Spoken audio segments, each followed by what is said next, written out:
Sunday, March 20th, 1966, London. Westminster Central Hall, one of the most prominent buildings in the shadow of Parliament, is hosting a routine stamp collectors exhibition. Families, hobbyists, men in raincoats with magnifying glasses, and somewhere inside that building, on public display, sits the most coveted object in world sport, the Jules Rimet Trophy. Solid gold, 30 centimeters tall, named after the French visionary who invented this tournament. It had survived the Second World War, buried in a shoebox under the bed of an Italian FIFA official who refused to hand it to the Nazis. It had crossed oceans. It had been kissed by kings. It wasn't just a trophy, it was a relic. And on that Sunday morning, while the guards were distracted, while the doors were open, while England was still dreaming, someone simply walked out with it. What followed was 4 months of pure chaos, a ransom note signed by someone called Jackson, a police sting operation that collapsed in spectacular fashion, a nation holding its breath. And then, a dog. A mixed-breed dog named Pickles, sniffing around the wheel of a car on a quiet South London street, who somehow managed to solve the crime that Scotland Yard could not. But here's what nobody talks about. That wasn't the end of this story, not even close. 17 years later, in 1983, it happened again. Same trophy, different city, different thieves. Except this time, nobody found it. No Pickles, no ransom note, no resolution, just silence. This is the full story of the most brazen theft in the history of sport, and we're going to chase it all the way to a Rio foundry, all the way to a suspected drug lord's private vault, and answer the question nobody has ever truly answered. Where is the Jules Rimet Trophy tonight? Act 1. The Stamp Show Heist. Let's set the scene properly, because the sheer scale of the security failure here is almost offensive. England is hosting the 1966 World Cup, 4 months away. The Football Association, the FA, decided in their infinite wisdom that the trophy should be put on public display. Not in a vault, not behind bulletproof glass, not in a bank, at a stamp show. A stamp show. The exhibition was called Sport with Stamps. The trophy was displayed in a glass case, bolted, or so they believed, to a plinth, watched over by guards employed by a private firm. Now, here's where it gets genuinely embarrassing. The FA had actually received security advice prior to the exhibition. They were warned. There were people who looked at that setup and felt deeply uneasy. Those concerns were noted, then ignored. Sunday morning, the exhibition opens. Crowds filter in, normal enough. And at some point, the exact time is still debated, a man, or possibly more than one man, approached the display case. The glass cabinet was pried open from the back.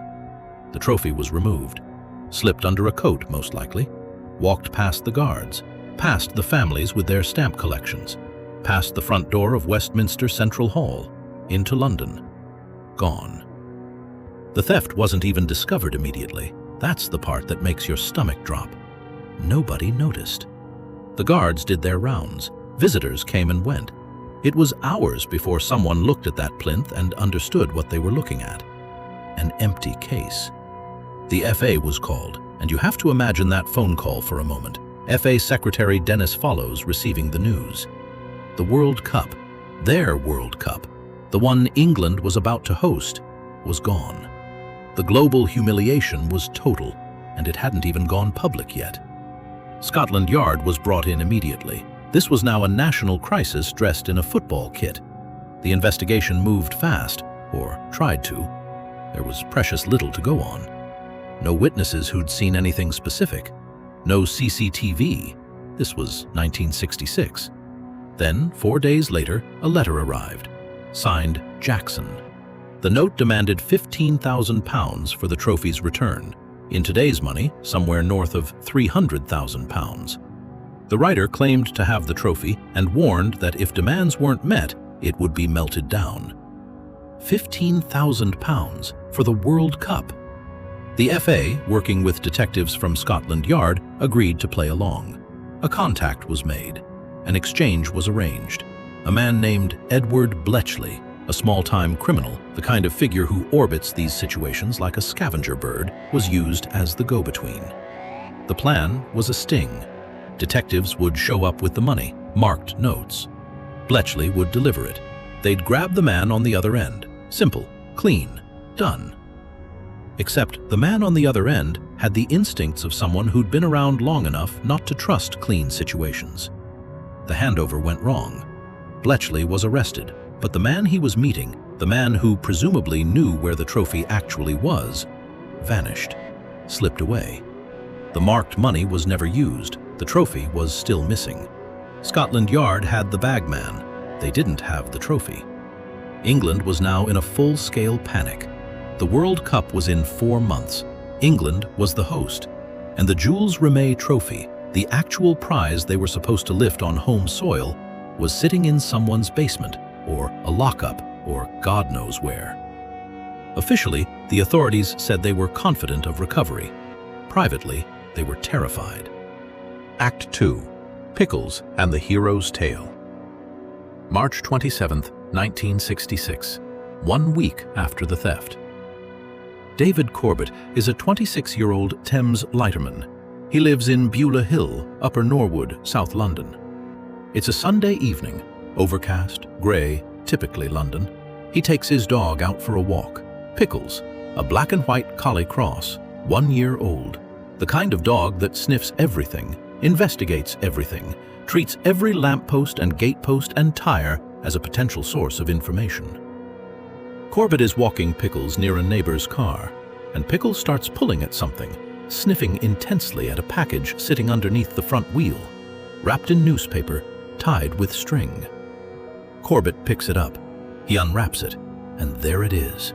The Jules Rimet Trophy, the World Cup, sitting under a car wheel on a street in South London, wrapped in a copy of the Daily Mirror, slightly damp, completely intact. Think about what that moment must have felt like. You're a working-class man from South London who's taken his dog out for an evening stroll, and suddenly you are holding the most famous object in world football. The thing every newspaper in Britain has been screaming about for 7 days, right there, in your hands. Corbett reportedly told his wife first. She didn't believe him. He called the police. What followed was the most extraordinary media storm British sport had ever seen. Corbett was suddenly famous. Pickles was more famous than Corbett. The dog was given a year's supply of dog food. Pickles appeared on television. Pickles was invited to the World Cup winners' banquet. The dog sat at the table while England celebrated. Corbett received a £3,000 reward, roughly £60,000 in today's money, and was told by his employers that his job was at risk because he'd been late to work the morning after due to press interviews. Very British. But stop for a moment and consider the full weight of what Pickles actually did. July 30th, 1966, Wembley Stadium, England 4, West Germany 2. Geoff Hurst's hat trick, Kenneth Wolstenholme's immortal words, Bobby Moore, clean, immaculate, captain's armband, lifting that exact trophy over his head. That trophy almost didn't exist by that moment. It almost existed only as gold bars somewhere. The greatest single moment in English football history almost had no trophy at its center.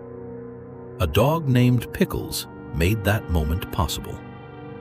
Pickles died the following year, 1967, accidentally hanged on his lead while chasing a cat. He was given a hero's burial.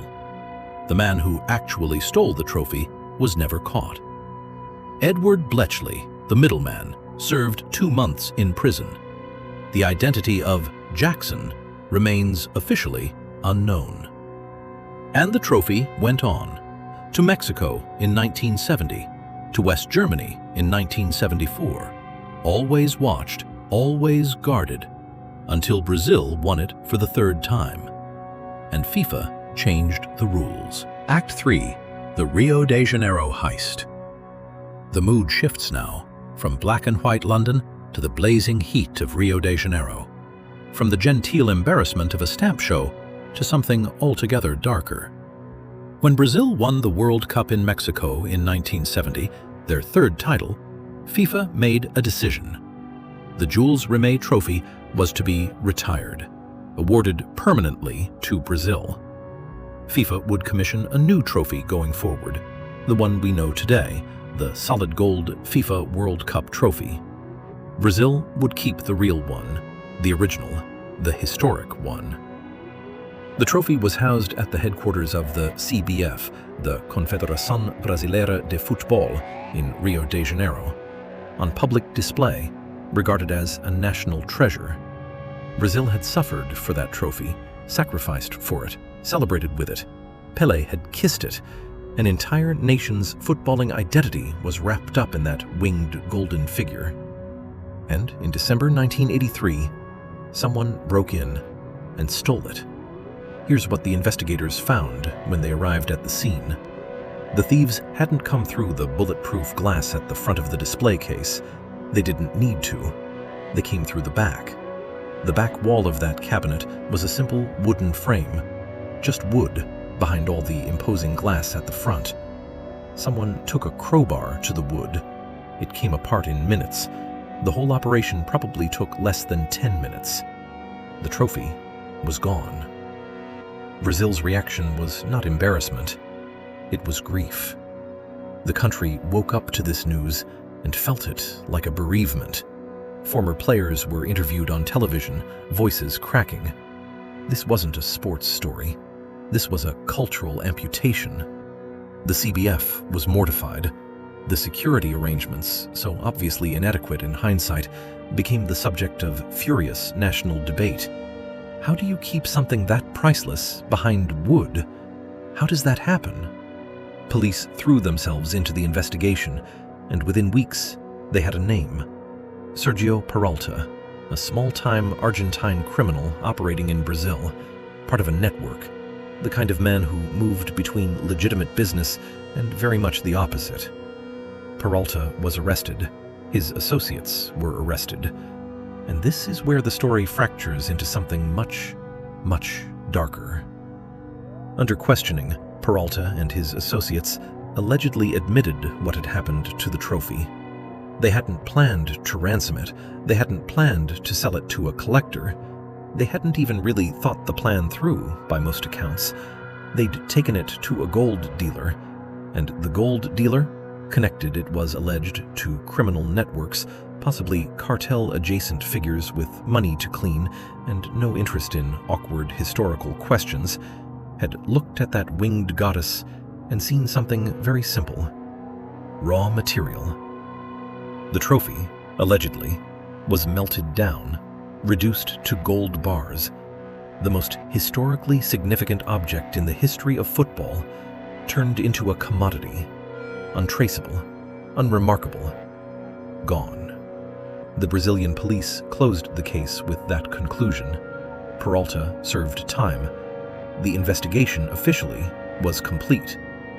But nobody in Brazil ever fully believed it. Act 4. The Meltdown and the Mystery. Here's the thing about the melted down theory. It's convenient. When you can't find something, when you're embarrassed that you can't find something, the "it was destroyed" conclusion is the cleanest possible exit. There's nothing left to look for.